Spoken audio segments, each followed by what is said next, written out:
Good morning guys, সবাইকে জানাই স্বাগত আবার একটি নতুন মোটো ব্লগিং ভিডিওতে। আশা করছি সবাই ভালোই আছো। তো এই ভিডিওর টাইটেল দেখে বুঝেই গেছো কোথায় আমরা যাচ্ছি। তো লাস্ট ভিডিওতে আমি মেনশন করেছিলাম যে এটা একটা আমি সিরিজ বানাচ্ছি। তো প্রথম এপিসোডে তোমাদের দেখিয়েছিলাম নলবনের ব্যাপারে। তো নলবন পার্ট 1 পার্ট 2 ঘুরিয়ে এসেছিলাম। এবার আজকে আমরা যে জায়গাটা যাচ্ছি সেটার নাম হচ্ছে আন্দুলপোতা। তো যাব আমরা সেম রুট দিয়ে, মানে আমরা যেহেতু নলবনের জন্য ডান দিক নিয়েছিলাম, বাসন্তী হাইওয়ে থেকে এন্ড হওয়ার পরে রাইট নিয়েছিলাম, সেটা আমরা নেব না, আমরা সোজা বেরিয়ে যাব। তো রুটটা আমি পুরোপুরি তোমাদের সবাইকে বলবো যে কোন দিক দিয়ে কীভাবে যেতে হবে, প্লাস আমি গুগল ম্যাপের যে লোকেশনটা সেটাও আমি ডেসক্রিপশনে শেয়ার করে দেবো। আশা করছি সবাই ভালো আছো। আর লাস্ট ভিডিওতে সবাইকে ধন্যবাদ ভালোবাসা দেওয়ার জন্য। তো আপাতত আমার সামনে দেখতে পাচ্ছ রাজ এসছে, আমার রাইডিং পার্টনার আজকের দিনের। তো ও নিয়ে এসছে ওর সিবি হাইনেস 350।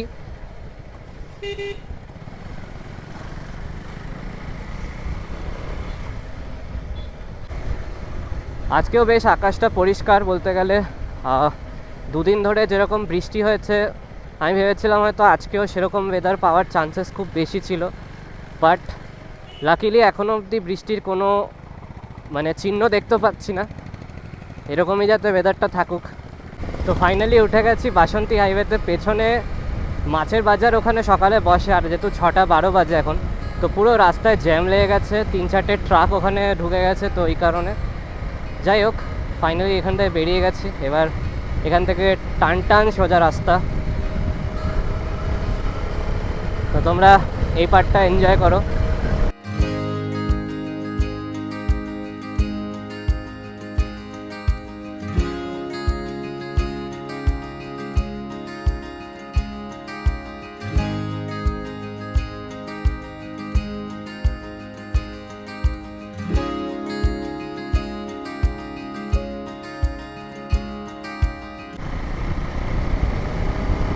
তো আমরা এখন যে দিকটা যাচ্ছি সেটার নাম হচ্ছে মালঞ্চ।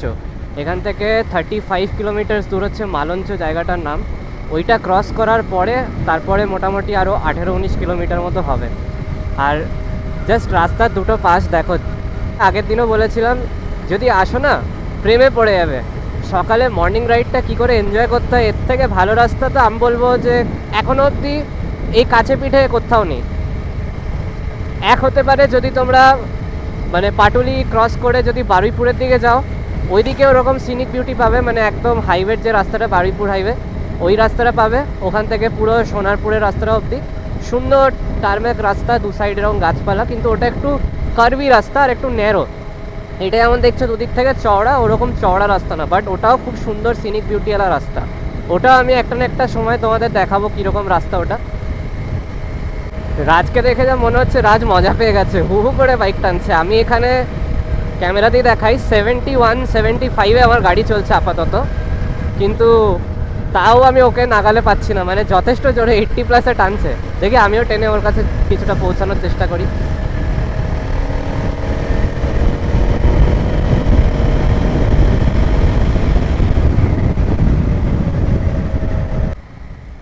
তো এই যে এখানে বোর্ড দেওয়া আছে, মালঞ্চ হচ্ছে সোজা যাচ্ছে 27 কিলোমিটার, আর বাঁদিকে দেখালো নিউ টাউন রাজারহাটে যাওয়ার রাস্তা। তো প্রচুর দিকেরই এখানে রুটস আছে তার তো এখানে আরেকটা বোর্ড দেখতে পাচ্ছি, ঘটকপুর দেখাচ্ছে 4 কিলোমিটার। সরবেরিয়া বলে একটা জায়গা যেটা ক্রস করতে যাচ্ছি আমরা, সেটা 39 কিলোমিটার। আর গুগল ম্যাপে ইনফ্যাক্ট আমাদের যে আন্দুলপোতা জায়গাটা যেখানে আমরা যাচ্ছি সেখানেও দেখাচ্ছে 38 কিলোমিটার মতোই বাকি। বেশ ভালো রাস্তা পাচ্ছি, টানা আমরা মোটামুটি 60-70-80 অবধি আমরা স্পিড মেনটেন করতে পেরেছি। কিছু জায়গায় একটু ন্যারো রাস্তা পেয়েছি যেগুলোতে স্পিডটা একটু স্লো করতে হয়েছে, বাট ভালো রাস্তার কন্ডিশন, তো চালিয়ে বেশ মজা পাচ্ছি। এখান থেকে আবার দেখতে পাচ্ছ তোমরা যে রাস্তাটা ন্যারো হয়ে গেল, আর এদিক থেকে ট্রাক বাস সব যাচ্ছে।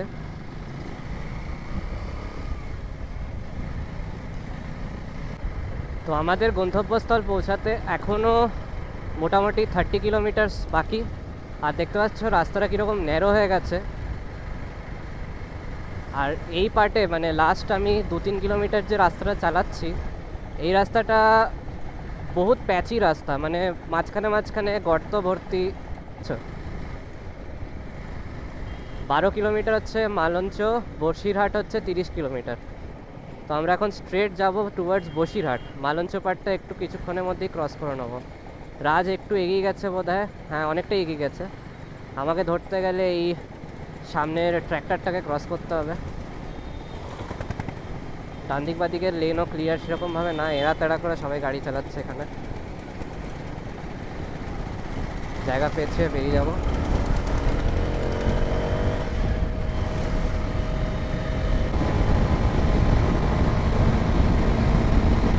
এই পার্টের রাস্তাটা দুর্দান্ত রাস্তা, আমি এখানে 101-এ টানছি এখন। এবার স্পিডটা কমাবো কারণ সামনে অনেক কটা বাম্পার্স আছে, দেখতেই পাচ্ছি। মারাত্মক সুন্দর মেনটেন রাস্তা বলতে গেলে এই পোর্শনটা। কিছু জায়গা যেটা বললাম যে 2-3 কিলোমিটার মতো আমি প্যাচেস রাস্তা পেয়েছি, মানে রাস্তায় পেয়েছি। এছাড়া পুরো এরকম সুন্দর প্লেন রাস্তা, আরামসে বাইক নিয়ে গাড়ি নিয়ে তোমরা আসতে পারো। এই রাস্তা দিয়ে এনজয় করবে বলতে গেলে, রাইড যদি করো এই রাস্তা দিয়ে এনজয় করবে পুরো। আর এরকম সুন্দর ল্যান্ডস্কেপের মধ্যে কে না আসতে চায়। এখানে এলে তোমরা খুব রিফ্রেশিং ফিল করবে, এইটুকু বলতে পারি। তো এখন যেই জায়গাটা আমি এখন আছি আর ক্রস করছি, এটার নাম হচ্ছে ঘুষি ঘাটা।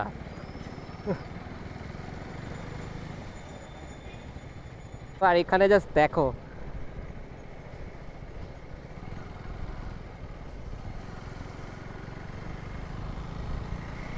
অসাধারণ সুন্দর লাগছে। এখনো এখান থেকে 20 কিলোমিটার মতো যেতে হবে। তো এই এতটা রাস্তা আসার পর এই আরেকটা ভারত পেট্রোলিয়াম। মোটামুটি আমরা বাসন্তী হাইওয়ে ক্রস করার পরে 18 থেকে 19 কিলোমিটার আমরা কোনো পেট্রোল পাম্প কিন্তু দেখিনি। যা পেট্রোল পাম্প দেখলাম বলতে গেলে দুটো পরপর ছিল, একটা এইচপি ছিল আর একটা ভারত পেট্রোলিয়াম পাশাপাশি ছিল। তো ওই দুটো পেট্রোল পাম্প ছাড়া আর কোনো পেট্রোল পাম্প আমরা পাইনি। এই এতক্ষণ পরে একটা পেট্রোল পাম্প দেখতে পেলাম। তো অনেকটা চলে এসেছি এখন। এখান থেকে আর 37 মিনিট মতো দেখাচ্ছে রাস্তা। আর এখানে দেখতে পাচ্ছ একটা ক্রেন দিয়ে এখানে ট্রাককে সরানো হচ্ছে। ট্রাকটা খুব সম্ভবত উল্টে পড়েছিল, আগে তার জন্য বহুত জ্যাম লেগে গেছে।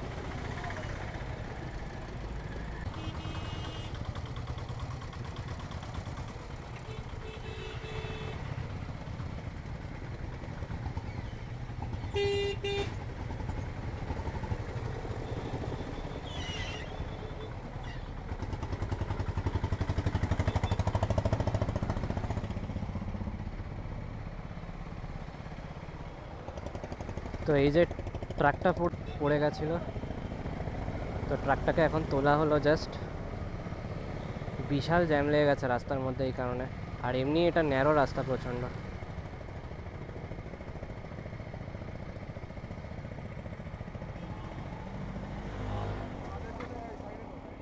দাঁড়া, হ্যাঁ দেখলাম খালে পড়ে গেছিল। তো মালঞ্চ ক্রস করছি এবার। এদিক থেকে দেখালো বাঁদিক, একটুখানি এগিয়ে দেখাচ্ছে যে একটা ব্রিজ আছে যেটা দিয়ে একটা নদী মতো ক্রস করতে হবে।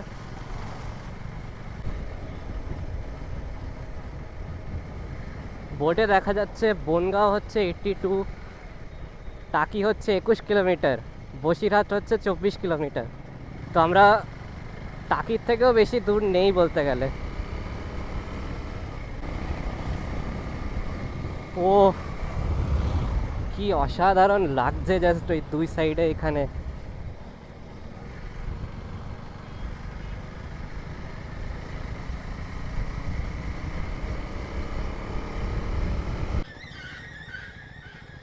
তো আমরা এই পেছনে এই রাস্তাটা দিয়ে এলাম।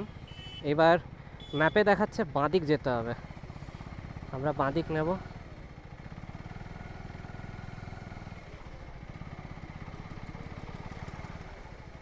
তো বোর্ডে দেখতে পাচ্ছি 3টে নাম আছে এখানে।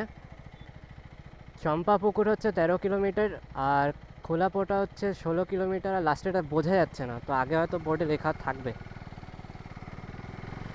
তো আন্দুলপোতাটা হচ্ছে এই চম্পাপুকুরের দিকে।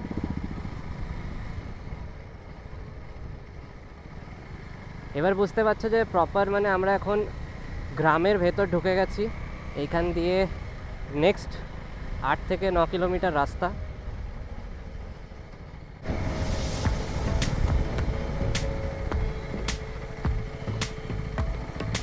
রাস্তাটা জাস্ট দেখো তোমরা, জাস্ট দেখো।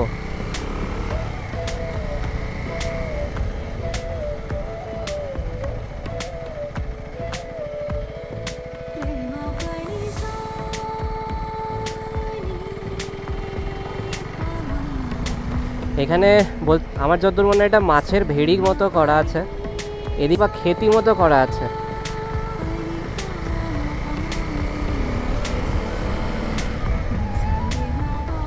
এরকম গ্রামের ভেতর দিয়ে যে যাচ্ছি আমরা, এখানে আশা করাই যায় না যে এরকম সুন্দর রাস্তার কন্ডিশন হবে। একটা পটল নেই, এত সুন্দর রাস্তা, পুরো প্লেন একদম টারম্যাক। আমি জানি না ক্যামেরার থ্রু দিয়ে আমি কতটা তোমাদের দেখিয়ে জিনিসটা বোঝাতে পারছি, বাট এটুকু বলতে পারি ক্যামেরা এই ভিউ কোনো দিন জাস্টিফাই করতে পারবে না। তোমরা নিজে ঘুরে দেখো এই জায়গা, তোমরা যথেষ্ট, আমি এটুকু লিখে দিতে পারি যে এনজয় করবে। বলবো ভিডিওটা তোমরা দেখো, যদি জায়গাগুলো তোমাদের কারোর পছন্দ না হয় কমেন্টে আমি বলছি, এসে তোমরা গালি দিয়ে যাও।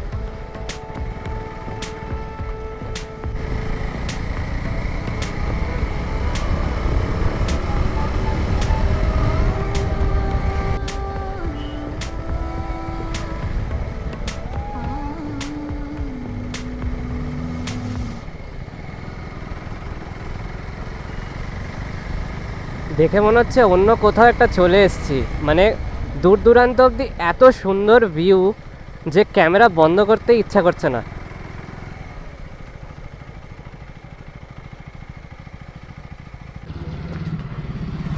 তো এখন আমরা দাঁড়িয়েছি একটু একটা ওয়াটার ব্রেক নিতে।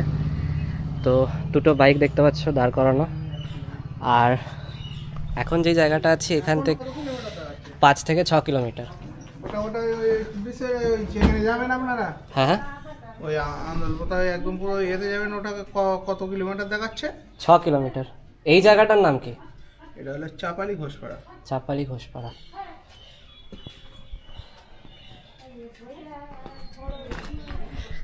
তো এখান অবধি যে রাস্তাটা আমরা এক্সপিরিয়েন্স করে এসেছি, দুর্দান্ত রাস্তা। জল খাওয়া ডান, এখন বেরোচ্ছি এখান থেকে। আবার 5-7 মিনিট একটা ব্রেক নিলাম ছোট, আর এখান থেকে মাত্র 7 কিলোমিটার মতো ডিস্টেন্স।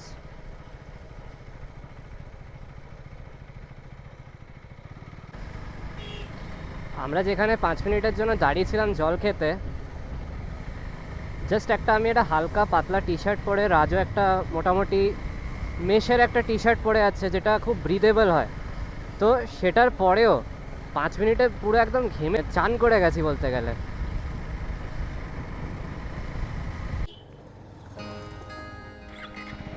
মোড় থেকে চলে এসেছি, মোড় থেকে দেখাচ্ছে ডান দিক। এখান থেকে যা মনে হচ্ছে একটু রাস্তা খারাপ। এতক্ষণ কি বেশি প্রশংসা করে দিচ্ছি রাস্তাটার? এরকম পচা রাস্তা পড়ে গেল এখন।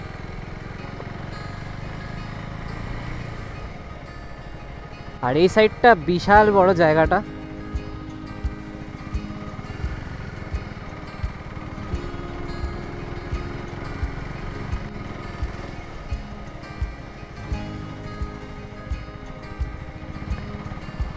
ভাই এটা কি ভিউ!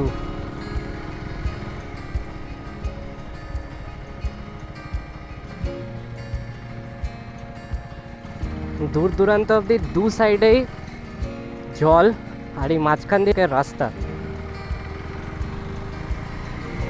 অসাধারণ সুন্দর লাগছে, অসাধারণ সুন্দর লাগছে।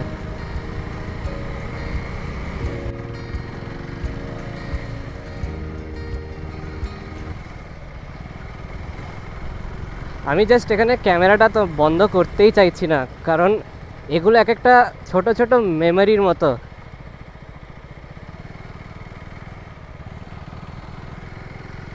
আলাদাই সুন্দর লাগছে, আলাদাই সুন্দর লাগছে দুদিকটা।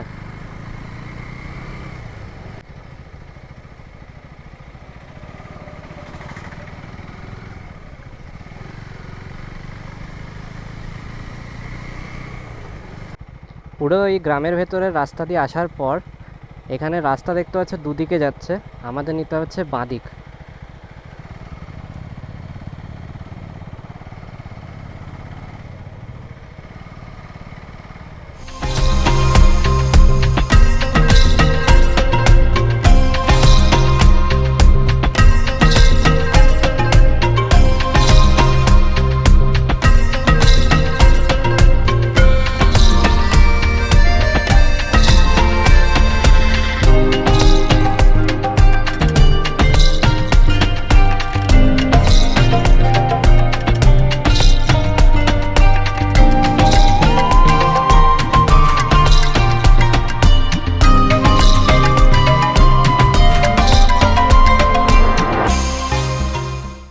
যা যায় গো। তো পেছন দিয়ে আমরা এই রাস্তা দিয়ে এলাম, আর এইখান থেকে অ্যাকচুয়াল স্পটটা শুরু।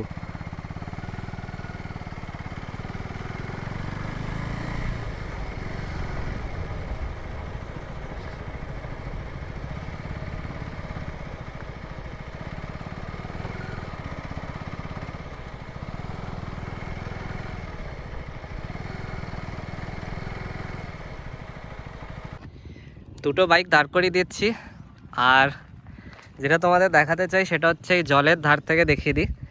এই যে এই পুরো জায়গাটা দেখছো যে পুরো বাবলসে ভর্তি, এখানে মাছকে খাবার দেওয়া হয়েছে ভেড়িতে, তো সেজন্য মাছগুলো লাফালাফি করে খাবারগুলো খেতে উঠছে জল থেকে। আর এখান থেকে সোজা ওই অবধি রাস্তাটা যাচ্ছে, গিয়ে যেখানে এন্ড হচ্ছে ওখানে হচ্ছে মাছের আড়ত বলতে গেলে। চলে এসেছি আমাদের ডেস্টিনেশনে আন্দুলপোতা। আর শহরের থেকে যেটা বলেছিলাম যে একটু কিছুটা দূরেই, খুব মানে বলতে গেলে 70 কিলোমিটার মোটামুটি রাইড করতে হবে। আর এইখান থেকে জাস্ট 10 কিলোমিটার দূরে হচ্ছে টাকি।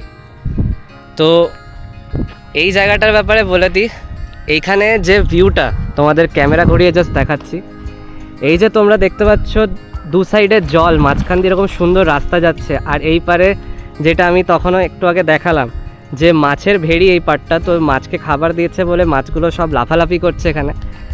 দেখতে অদ্ভুতই লাগছে, সুন্দরও লাগছে, কিভাবে বোঝাবো। আর যদি তোমাদের আসতে হয় তো এখানে আসার বেস্ট টাইম আমি বলবো হচ্ছে সকালবেলা, মোটামুটি 4:30 5টার দিকে যদি বেরো বা সানরাইজ হওয়ার একটু আগে যদি এখানে পৌঁছাতে পারো তাহলে খুব সুন্দর একটা সানরাইজ দেখতে পাবে। বা বিকালের দিকে যদি আসো তাহলে একটা খুব সুন্দর একটা সানসেট দেখতে পাবে। মানে ইমাজিন করো যে একটা ল্যান্ডস্কেপ যেটা আমরা দেওয়ালে টাঙিয়ে রাখি, সেই ছবিটাই তোমরা চোখের সামনে অনুভব করতে পারবে। আর এবার যাই হচ্ছে রাজের কাছে। রাজ, সবাইকে হ্যালো বল।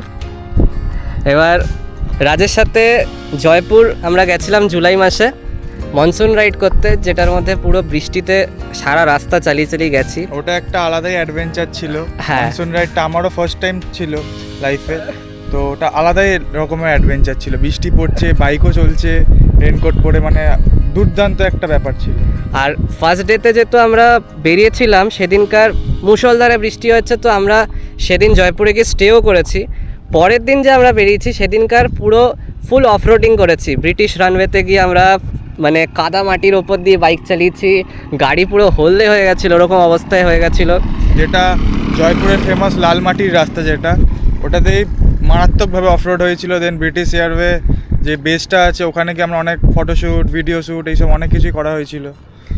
আর এখন যে জায়গাটায় এসছি এটা তোমাদের যেটা বললাম যে 70 কিলোমিটার্স মতো আমাদের বাড়ি থেকে ডিস্টেন্স, রুবি থেকে। আর এটা তোমরা চাইলে হুগলি সেতু হয়েও আসতে পারো, সেখানে কিলোমিটারটা বেড়ে যাবে অ্যারাউন্ড 87 কিলোমিটার, যেটা আমি গুগল ম্যাপে দেখলাম। তো ওইটা একটু ঘোরা পথও হবে আর রাস্তাটা একটু কনজাস্টেডও হবে। তো এখন অবধি যে এসছি আমরা, মোটামুটি বাসন্তী হাইওয়ে থেকে 22 থেকে 25 কিলোমিটার আমরা পুরো ফুল মানে অসাধারণ টারম্যাক রাস্তা পেয়েছি। আর যেই ভিউটা তোমাদের দেখাতে আসছিলাম যে দু সাইডে গাছপালা, নেচারের একটা আলাদাই ফিল তোমরা পাবে ওরকম রাস্তায় চালিয়ে। তো সেটা কিছুটা ক্রস করার পর থেকে অ্যাকচুয়াল জ্যাম একটু শুরু হয়েছে, বাস ট্রাকের জ্যাম যেটা বলতে পারো, কারণ ওখান থেকে সিঙ্গেল লেনটা শুরু হয়েছে। অ্যাকচুয়ালি এটা মর্নিংয়ের টাইমে আমরা এসেছিলাম, তো বাজার তো ওই টাইমেই সব বসে, তো ওটার জন্যই যে আমরা জ্যামটা পেয়েছিলাম, এছাড়া রাস্তা ঠিকই ছিল। আর এখানে আসার পরে তোর কেমন লাগছে? মানে খুব পিসফুল, শান্তশিষ্ট জায়গা। শহর থেকে বেরিয়ে তো অ্যাকচুয়ালি জায়গাটা দারুণ পিসফুল। শহরের ওই ভিড়ের মাঝখান থেকে এরকম একটা ফাঁকা জায়গায় আসার পর তো খুবই দারুণ লাগছে। তো এই জায়গাটা কি মানে যারা আসতে চায় তাদেরকে রেকমেন্ড করবি? হ্যাঁ, অবভিয়াসলি রেকমেন্ড, তো এটা একদম হাইলি রেকমেন্ডেড। টাইম পাস করার জন্য মর্নিং রাইডের একটা ভালোই বেশ। তো এই যে সিরিজটা আমি বানাচ্ছি, এই সিরিজটার অ্যাকচুয়াল মোটো হচ্ছে কলকাতার মধ্যে যারা বাইক রাইডার্স আছে স্পেশালি, তো তাদের একটাই বক্তব্য যে কলকাতার কাছে পিঠে সেরকম জায়গা নেই যেটাতে মর্নিং রাইডে আমরা যেতে পারবো বা সেরকম ঘুরতে পারবো।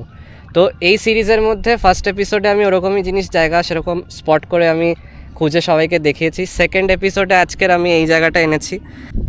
আমরা এসছি এই রাস্তাটা থেকে, ওই যে রাস্তাটা চলে যাচ্ছে ডান দিকে, ওখান থেকে কিছুটা এগিয়ে একটা 3 রাস্তার মোড় আছে। তো আমরা এসছিলাম বাঁ দিকে আন্দুল পোতার জন্য, আর ডান দিকে চলে গেলে 10 কিলোমিটার এখানে পরই টাকির হচ্ছে ওই সাইডটা পড়ছে টাকি। এখান থেকে মোটমাট 10 কিলোমিটার দূরেই টাকি, তো ওই সাইডটা পুরোটাই টাকির এরিয়া। এখানে খুব সুন্দর সুন্দর দেখতে পাচ্ছ, আগেটা এলাম এখানে বেঞ্চ পাতা, এখানে তো লোকজন এখানে বসে সময় কাটাতেও পারবে।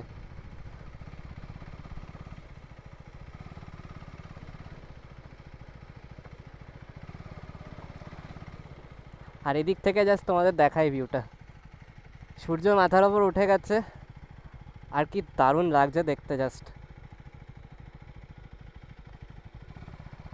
আঁকা বাঁকা রাস্তা পুরো এখানে, আর রাস্তার কন্ডিশন একদমই বাজে হওয়ার কারণ আমার যতদূর মনে হচ্ছে যে দেখো এই জায়গায় বর্ষাকাল যখন খুব বর্ষা হয় এখানে জল ওঠে, তো পিচের রাস্তা করার পরেও অনেকটা ধুয়ে উঠে যায়। যেখানে আমরা দাঁড়িয়েছিলাম তোমাদের মাছ ফাছ দেখালাম বা ভিউ দেখালাম, সেখান থেকে বেশি দূর না, জাস্ট 1 কিলোমিটার দূরে এখানে দেখতে পাচ্ছ একটা স্লাইড মতো করা, আর এখানে বসে থাকারও প্রচুর জায়গা আছে। ইনফ্যাক্ট আমরা যদি বাঁদিক দিয়ে যে রাস্তা দিয়ে যাব সেই রাস্তাতেও একটু আগে যদি তোমরা আসো, যেখানে আমরা দাঁড়িয়েছিলাম ওখান থেকে প্রচুর বেঞ্চ পাতা আছে জলের ধারে ধারে, বসে তোমরা আরামসে টাইম স্পেন্ড করতে পারবে। এখান থেকে আমরা নেব হচ্ছে রাইট।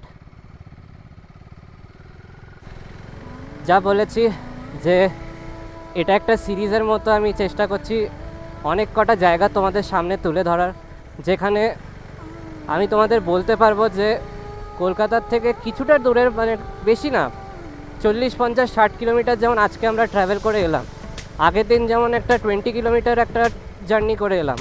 তো কাছে পিঠে কিন্তু মর্নিং রাইড বা ইভিনিং রাইড করার জন্য প্রচুর জায়গা আছে, যেটা অনেকে হয়তো কম এক্সপ্লোর করেছে বা হয়তো কেউ যায়নি সেরকম জায়গা।